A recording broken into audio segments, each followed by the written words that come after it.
This episode of Power Women of the Trades is also brought to you by Forrest Perry of Forrest Perry Digital Marketing. Want to generate more leads for your service business? Trust his team to deliver quality new customer leads and protect your brand online. Check out perrymarketing.com today. Most businesses' online presence is boring, and by being boring, they're losing out on potential sales and customers.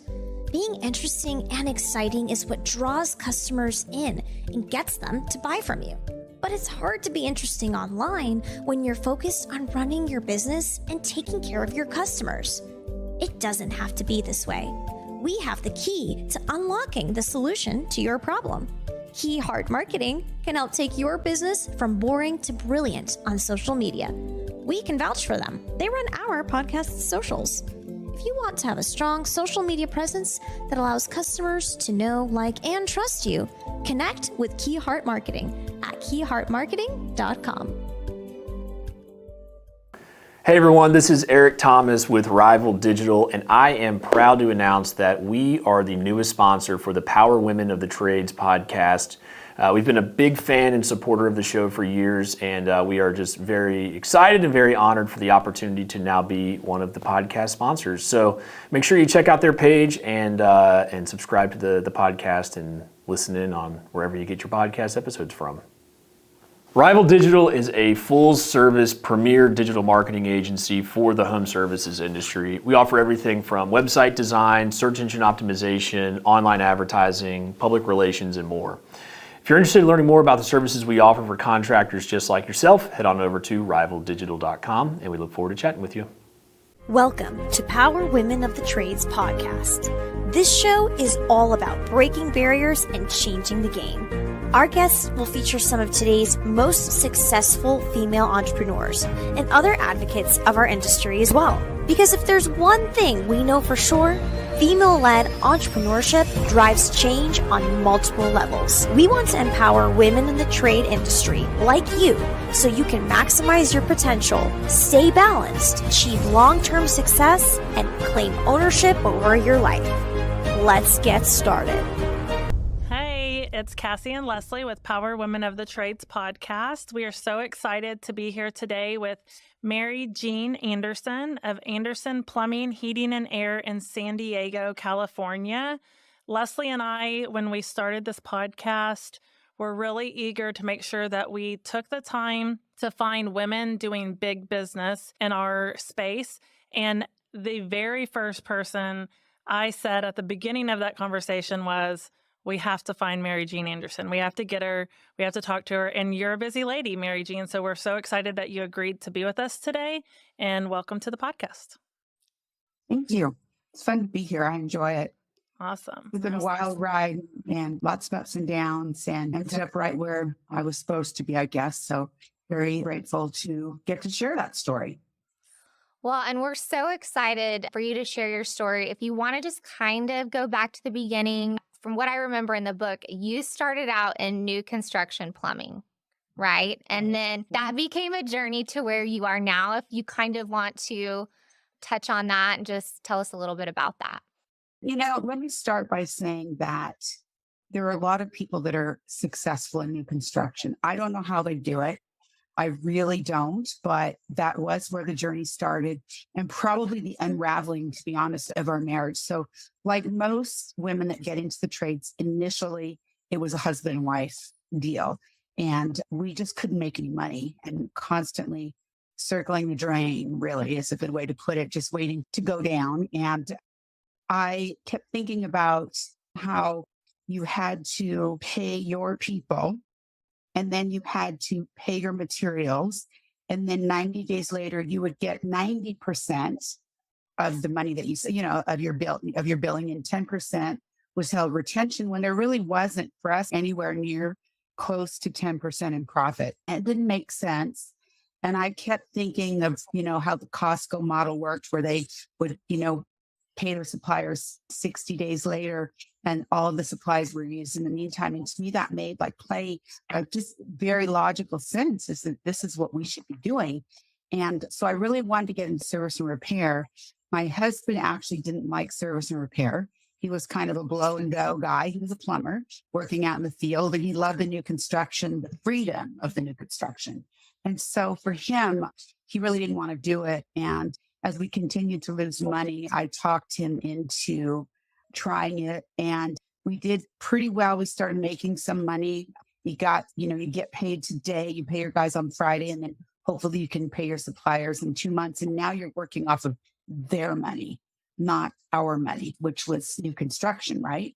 So that's really the way it started. And then I went to Arizona and started a company there in Anderson, in Arizona, and Phoenix. And we did quite well. And then while I was there, my husband in San Diego decided that he wanted to get back into new construction. And I remember thinking, God, I really don't want to do this. We've worked so hard to start becoming profitable in San Diego. Then we had this opportunity to open in Arizona, and I was making money there. And so, and it was straight service. So I was like, this is the way to do it. We got the model. But my husband, he really just didn't like it. And so, I think I got to Arizona, honestly, just to get a break and see what I could do on my own, kind of. And so when I came back to San Diego, well, I'll never forget the next, I've been running it for 2 years, and you know how hard we work in this industry. We work day and night. Like, this is not an industry for the faint of heart. We work hard. And so I remember when we went to do our taxes, our accountant said, wow, I'm glad you made that money in Arizona, because I think we've been in business like 15 years or something by then. And he said all that hard work would have gone down the tubes, because the money that I made, he lost in new construction. And that was kind of like just the icing on the cake for me. And so I just decided, it was hard because I was doing the kids stuff. And this is getting really personal, but I was doing the kids stuff, all of it, and working hard. And I was working night and day. And then all of the money that I worked for was gone. So a couple of years later, I sold Arizona, and we used that money to split our assets and get divorced. And then we worked together for 4 years, still staying in service and repair, because then by then he learned it. The problem was the industry was changing so much, and he just didn't have the patience. He didn't have what it took. And I feel bad as I learn about, as the industry's progressed, and I've learned about personalities and, who sits on the right seat on the bus and why you're successful. I realized where he could have been in our business that probably would have really excelled him. But, you don't know what you don't know. So we worked together for about 4 years. And then one day my right arm quit because he was a yeller and screamer and didn't believe in rewards. He believed, and a lot of people still believe this, and this is a difference between success and failure. If you want to know the secret, I think, to all this, is that he believed you get your check on Friday and that was your reward. But what I've learned over the years is that people need more than just that check on Friday, whether it's personal time off, whether it's a lot of attaboys, there's a lot, whether it's bonuses. I mean, people all thrive in different areas, and not a paycheck on Friday. That's not just the answer for everybody, right?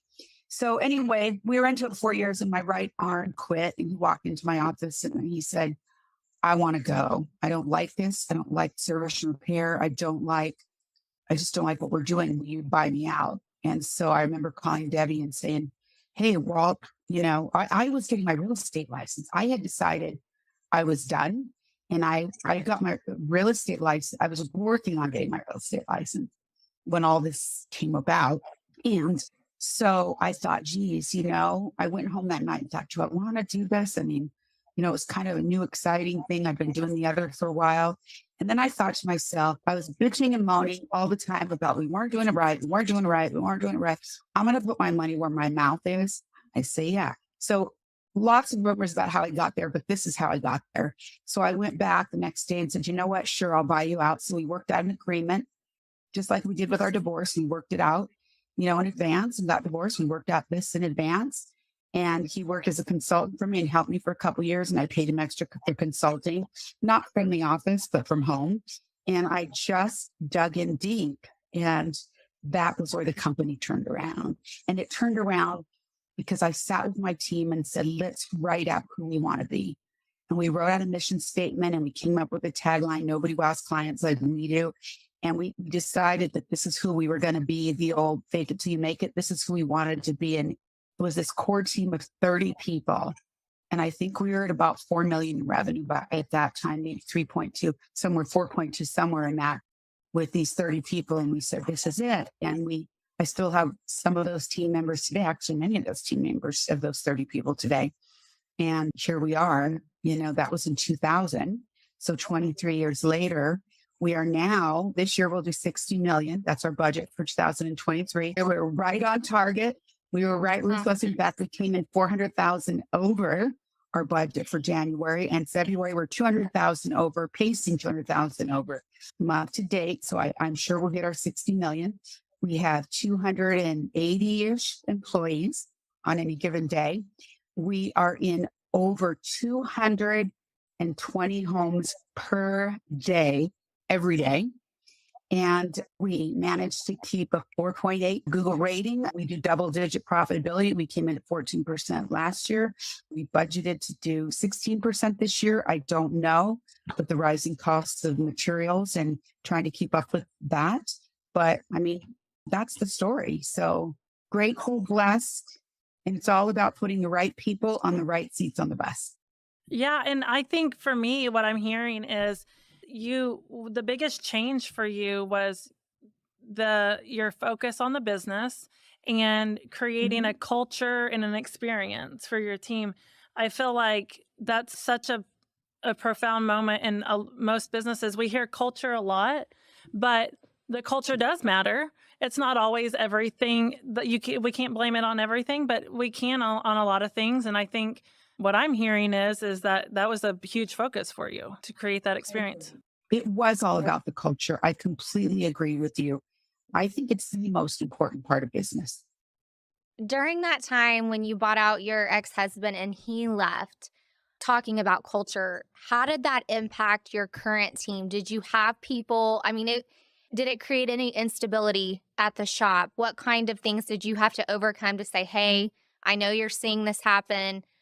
I want to keep your confidence in Anderson. What kind of things did you experience? Because I hear that, and unless you are a husband and wife team, nobody really knows the struggle of running that. It can be very, very, very difficult. My question is, what happened in the shop when that happened? Because that was such a personal thing playing out professionally. Yeah. We worked together, divorced for 4 years. So people, that part of it, they knew that we worked together and that, so when he left, I don't think it was that big a deal, but I immediately called a meeting and said, this is what's happening. Walt's going to be in the background. I'm going to be asking him questions and I'm going to be, using him as a consultant. He's agreed to do that, but this is where we come together. And there were a couple of people, Sisto and Jose, come to mind right away. They're still with me. Sisto's been with me. Well, he's been with the company over 40 years. He and I are the same age. And I said, I need you guys. You have to be there for me. You commit to this, and we just had this, this is our family. We're on the same page together. And we sat down and discussed openly what were the fears, what were the positive things about this, and how we were going to tackle them. And that's when we wrote our mission statement.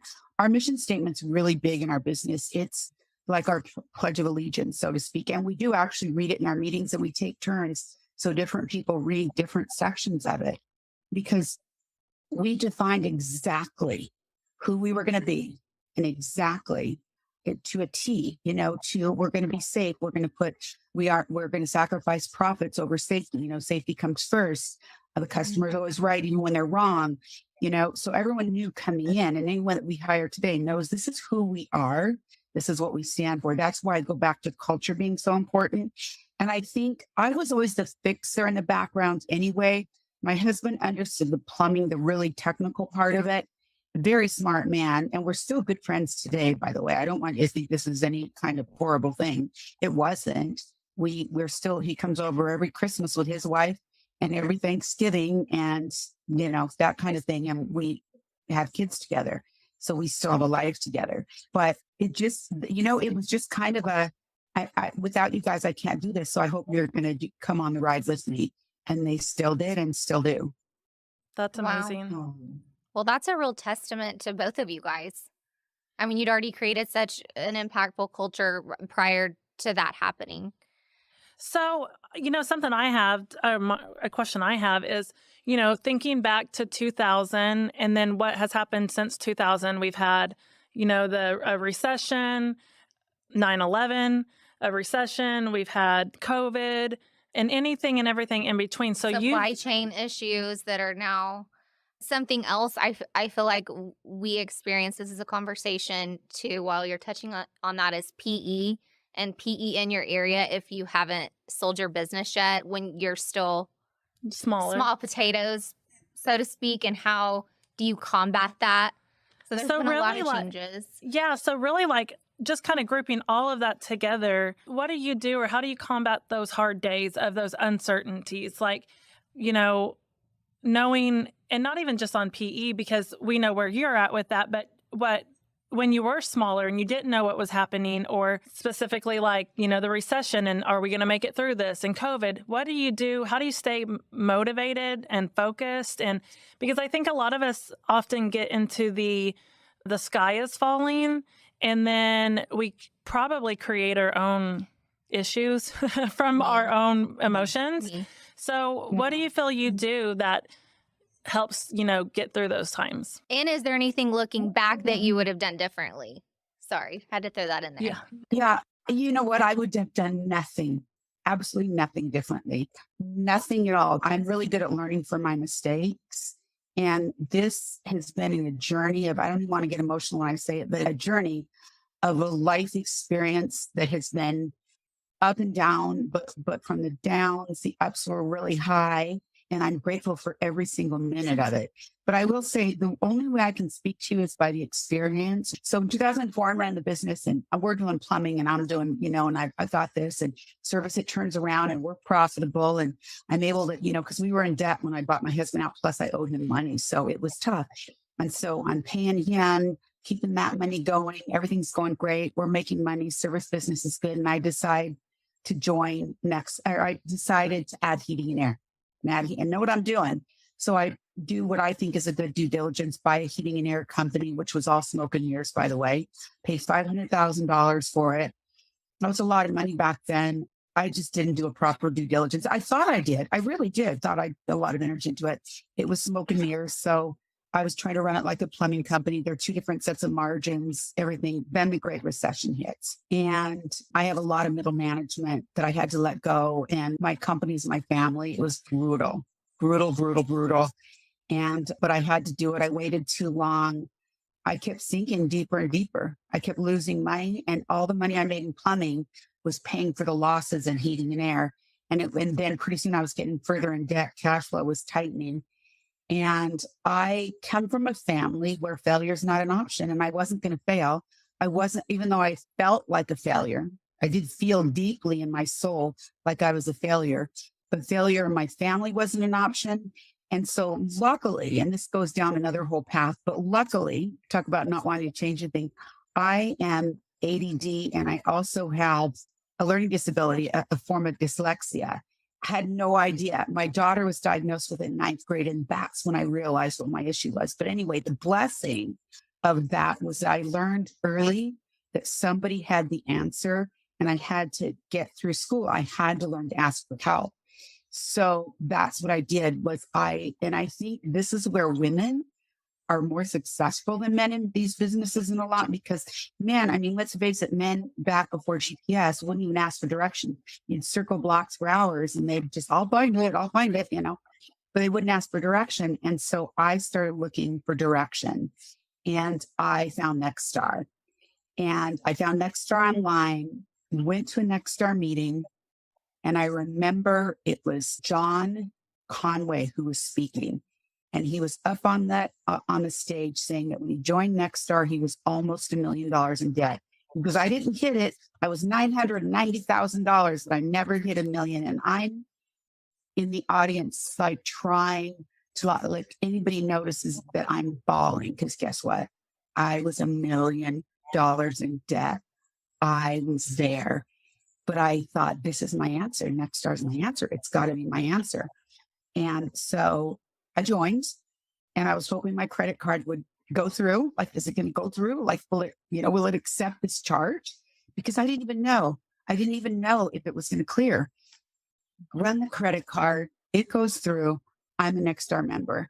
And I was assigned a man I called him a couple of times, nothing wrong with the man, but I was a sighted guy. His name was Jim Hamilton. Called him a couple of times. He said, I'll get to you in a few days. I'm really busy like next week. And I thought, no, they don't understand. I need help like right now. I don't even know how long my credit card's going to keep going. So I called and I talked to the CEO at the time. And I said, hey, I need somebody now. Because, we have a woman, Jody Peter, who I think every day, and she came from the plumbing industry, but had an emphasis on heating and air. Called her. She said, let's talk. I said, okay, I need to close heating and air, and I need to figure out how I can make enough money in plumbing. I'm talking really fast because, this is crisis time for me. And I remember her exact words. I see her now and then. We laugh about it. And she'll walk up to me and go, whoa, whoa, whoa. Because that's what she said to me. Whoa, whoa, whoa, whoa, whoa. Can you at least let me hear about your heating and air company? I'm pretty good at heating and air. Anyway, she helped me turn that around, taught me about, the different margins, how the different industries are different. And I will tell you one thing, I was so desperate, and I love Nexstar. That's why I sat on their board. That's why I give back anytime I can to Nexstar. These were proven people. These are people that made it already, and they're giving you direction. What better in the world is there than some successful person giving you direction? So if they were to say do cartwheels down the center of this hallway right now, I would have done cartwheels down the center of the hallway right then, and I can't do cartwheels. But I knew that they were professionals. I knew they were successful, and I knew I had to do what they told me to do. And I think that is the woman. I mean, think about that. I just think that's the woman, and I'm not against men or anything. And I work with all men, and I love working with men. Actually, I think they're just honest, and they put it out in front of you, and they move forward. But there's something, I don't know, at least it's me. I'm not afraid to take direction. I can swallow my pride. I have big shoulders. That's what I say at work. Just tell me what I'm missing. Tell me what to do. And so I got that direction from Nexstar. And I paid off that $1 million in 2 years, guys. 2 years, $1 million. I was out of debt. And it just grew from there. And it was just doing exactly what they told me to do when they do it. I see Nexstar, to be honest, even sitting on the board, I saw it more in depth. You see the companies who utilize Nexstar who are successful and those who dance around the edge of the plate, but they never completely jump in. And, you can look at their scores, like how much of Nexstar they use. And the ones that you hear that just aren't really making it, they're making it, they're getting by, but they're not really making it. Like I made it. They're not utilizing all the tools that are available. So, there's my pitch for Nexstar. Hearing you say that, all I'm hearing in my mind is work the model. Yeah. Work the model. Work the model. You know what the most impactful thing that is, we did BPW in December, and it's really hard for me to sit down for 8 hours a day. I am also ADHD. I have to move around, but we brought our coach on site and had our management and then Brett and I. And for the first time when we left budget planning, we had so much hope, and the way it was explained to us, and it was these small 2% changes that we could implement in our business immediately. The very next month, so we did it in December, the very next month, we ran with a 22% net and had never done that before. And it was sitting through conferences and stuff are really hard for me. It just is hard. But there was something about that budget breakdown that unlocked something in my brain about understanding how all of this works. And I just remember feeling so thankful there were people smarter than me that had this figured out. Well, and I think we always say some advice that we were given once was hire people smarter than you. And at first, it was like not necessarily hard for me to do that, but you want to, as the owner, you feel like you should know everything. And it's okay to say, I don't, but I can get the help. One thing, speaking of Nexstar, we're all 3 Nexstar members, and we are huge, huge fans of Nexstar. But this comes up a lot for Leslie and I. They're maybe in the $0 to $4 million range, a newer company or a company that Nexstar is locked out in the area. Do you recommend someone? Because we truly believe a best practice group is the way to go. And maybe not even necessarily go to this group, but what advice do you have to those companies that maybe can't get into Nexstar but need that knowledge? I would just say in general in life is my mom always said to me growing up, and I really took this to heart, show me your friends and I'll tell you about you. That was the Italian, my family were immigrants from Italy and my grandparents anyway. And I think you have to hang around people smarter than you. You have to put yourself in those uncomfortable positions. I remember the first board I sat on, I knew I had to join this board. I knew it was the Better Business Bureau Board of Directors. And I knew it was a step I had taken. I'm sitting with people who have MBAs and, hey, I didn't graduate college. So yeah, I dropped out. And so I was, I was super uncomfortable. But no matter Nexstar or not Nexstar, there are going to be people out there smarter than you. Like you said, hire people smarter than you, get into a support group. I would say PHCC, except in reality, PHCC really hasn't adapted the service industry. We're members, but I couldn't honestly recommend them. But you've got to go to companies, find a company that's successful. There's got to be, if you're not a Nexstar member, a company successful in your area that you, or even not in your area, that you can go to and sit. I mean, I can't tell you how many companies once I joined Nexstar, but I would go to, I remember Wyatt Hepworth from Anyhour, just different. I could name many companies that I went and I spent the night in a hotel by myself, and went and just said, can I just be a silent person? Can I follow you around? So if you're not a Nexstar member, that Nexstar is just one group. There are many people out there who are successful and they don't mind passing along what they know. So I think my biggest, for those people, I would say, seek out, ask for help. Find a Nexstar member. Say, you know what? I really want to be a Nexstar member. There's no openings. Can I come and see your shop? I know you can't give me the Nexstar secrets, but in general, can you mentor me just a little bit? And can you tell Nexstar that I want to be the next person that opens up in the area? There's other groups. I don't know the names of them. I know there was a good guy, Kenny Chapman's out there, Blue Collar. I like him. I think he's good. It's called Blue Collar something, Kenny Chapman. You can seek him out. He's good. There's people out there. It doesn't really even have to be in your industry. Business is business. Right. And I think that's so true. What you're saying is just like find a network and then just jump in.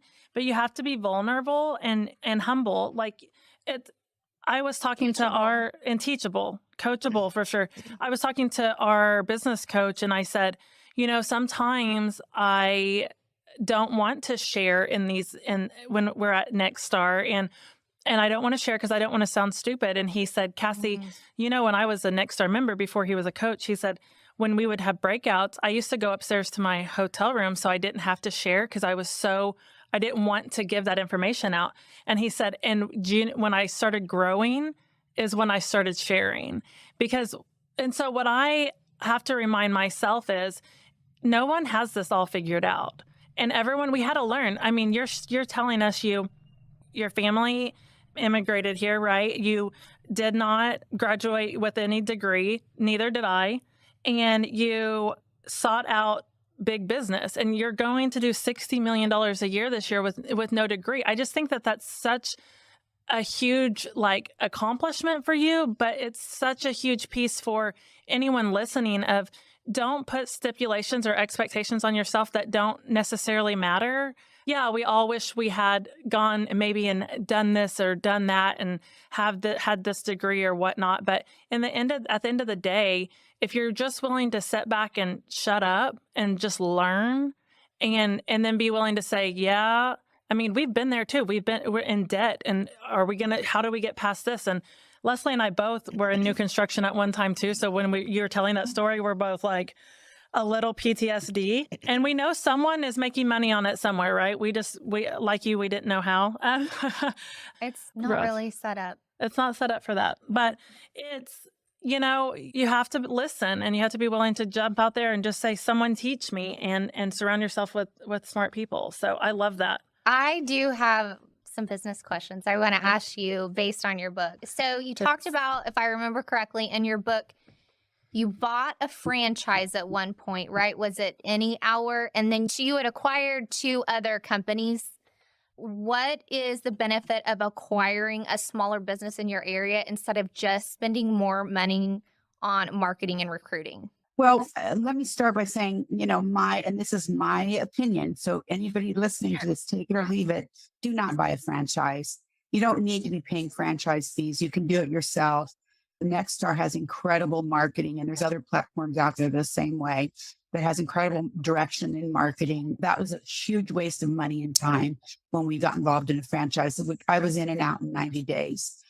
For my opinion, total waste of money. Do it yourself. Get the support you need. Spend your money there and not be locked into a franchise fee for the rest of your life. It's just, there's so very few that are successful in the long term, number one. And then try to sell when you're franchise. That's out. So, well, I guess it's not out, but anyway. And buying a small company, I did. I bought one. The one I bought was Smoke and Mirrors. I have to tell you, I know many people who have built, I have a dear friend in LA who built his entire company. His marketing was horrible marketing. He built his company specifically on buying small companies, rolling them in. There's many ways to do it. I love the marketing aspect of it. I was able to build our company on marketing. When I bought a tuck-in, I wasn't successful at it. And it ended up, right before that was in 2007, the Great Recession in 2008. So I wasn't good at it. Luckily, my strong point is marketing. And I will say for the women out there, especially if you're just starting a business, market it as a woman. When I started this as a woman, believe me, it was not easy. I was shunned by every male run company in our industry. Very mean things were said about me. I actually even wrote my book out. I went to counseling. It would break my heart, the rumors that I heard about me sleeping with all of our technicians. I mean, just ridiculous stuff, because people couldn't understand how I could be successful, a woman in a man's industry. Since then, the tides have turned greatly. And I will say part of my success is marketing as a woman-owned company. And I have many people, men and women, who support our company because it's woman-owned. So we went with pink and white. If anybody wants to look at our website and get, it's AndersonPHA.com for plumbing, heating, and air. AndersonPHA.com if you want to look at our colors and, all of that to get. But it is an advantage it's unique, right? If you see predominantly every plumbing and HVAC company is red, white, and blue. It's either blue and white or red, white, and blue, or blue and, it's always those colors. And so the pink stood out when I do my billboards. You see giant pink billboards. I mean, they just stand out. We became known. That is one of the secrets to the fast growth of our company. If you think about in 2004, we were 4.2 million and we'll do 60 million this year. That's, significant growth year over year. So it is because we're unique, we're different. And when you make your company unique, so women, if you're a woman and starting out, be proud, put it out there, put your face on the track. I think the rumors, you speaking about the rumors, that's been one of the hardest things for us. And even, we are both married to our husbands who were in the industry first, and brought us in. And it's just like, it's hard to listen to things that people say sometimes it's like, I'm married to this guy and I'm not doing anything. Or she only married him for this. Well, no, we started and we had nothing. Zero. It's insane to me that the thought could be that we couldn't have done it together, or it's just such a crazy world. But I think that that's such a good reminder of, get that counseling when you need to, but don't give up and fight like hell if you have to prove, I think your tenacity, I think that shows more than anything here of I wasn't going to fail and I was going to just keep proving them all wrong. And I think that's exactly what you did. Oh, thank you. Yeah. Like I said, I'm an open book. I have nothing to hide, literally. I'm not embarrassed that I was born a strong woman, and I, had little confidence in myself until I learned I had a learning disability, by the way. That really changed things for me. But the point is that I really learned that, you just can't listen to what people ask you, be true to yourself. If you're honest, you're ethical, you're living your life right, you have nothing to be ashamed of, and be proud of where you've gotten. I love that.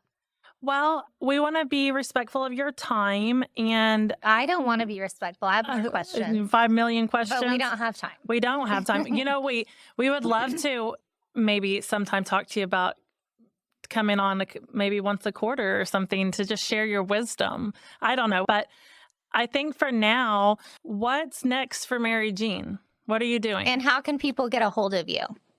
Oh, sure. Best is through email, mj@anderson, and that's ANDERSONPHA.com. Or, yeah, that would be the best way. I will tell you that I did sell the majority of my company to a PE firm. I'm still active and working in the company. I actually plan on retiring in August. That's still up in the air. I can talk to you more about PE and sales at another time for people that are interested in that. But I will say that I sold my company for millions and millions, like millions and millions and millions and millions of dollars. It's insane. But I never thought that would happen to me, ladies. I just want to close by saying to anybody listening, I never in a million years thought I'd end up where I am. But what I am is a hard worker. I will always ask for help. I am not embarrassed by asking for help. I believe in people. I love people, and I love to watch people become successful. And my whole goal in running my company was to watch the people I work with become successful in themselves. That's the secret. It's that quick. It's that easy. There's no silver bullet. It's just that. It's exactly what you said. I mean, that made me almost cry. That makes me emotional. It made me emotional. I got goosebumps. I think that, I think that's it. It's just people and growth and change and being willing to just do all of those things. You're amazing, and we're just so grateful. Can you adopt us? I know. There's so much more. Talking to you and just hearing your experience, to be on the other side of it and then hear where you are now. And some days are really hard to see the end because you're dealing with humans and you're dealing with emotions, and you think, how is this ever going to work out? So it's such a joy to me to get to hear your story and where you are now. And, there's light at the end of the tunnel, I guess, know. There is. And when you get to a point in business where you get to do what you like to do, it's amazing. And that's where I am right now. That's why I'm supposed to retire in August, but I don't know, because I do the marketing. I don't do anything else at all. I mean, I look at the financials, I approve them, I consult. My daughter will call me and say, hey, I'm stuck on this. My son will call and say, I'm stuck on this. They're still very active in the business. I think my daughter's going to take the leadership role when I retire, the face of the company, because it's woman owned, but they're both equally working in it. But yeah, it got to a point, it's to a point now where I get to do what I love to do. So, but it's a struggle. Getting through it is a struggle. It's not easy, and it's not for the faint of heart. You have to work hard, and you have to be willing to be humble. Amen. That's amazing. Well, thank you so much. I'm like speechless. I really, really appreciate you. I know Leslie does too. And it just gives us so much more hope for ourselves and, and all of our growth with Nexstar also. And we really appreciate you. So we do.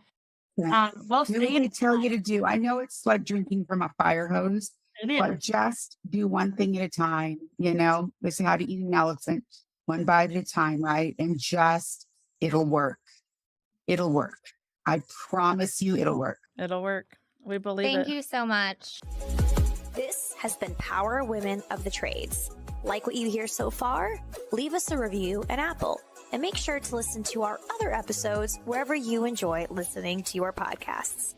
Thanks for listening, and we'll catch you on the next one.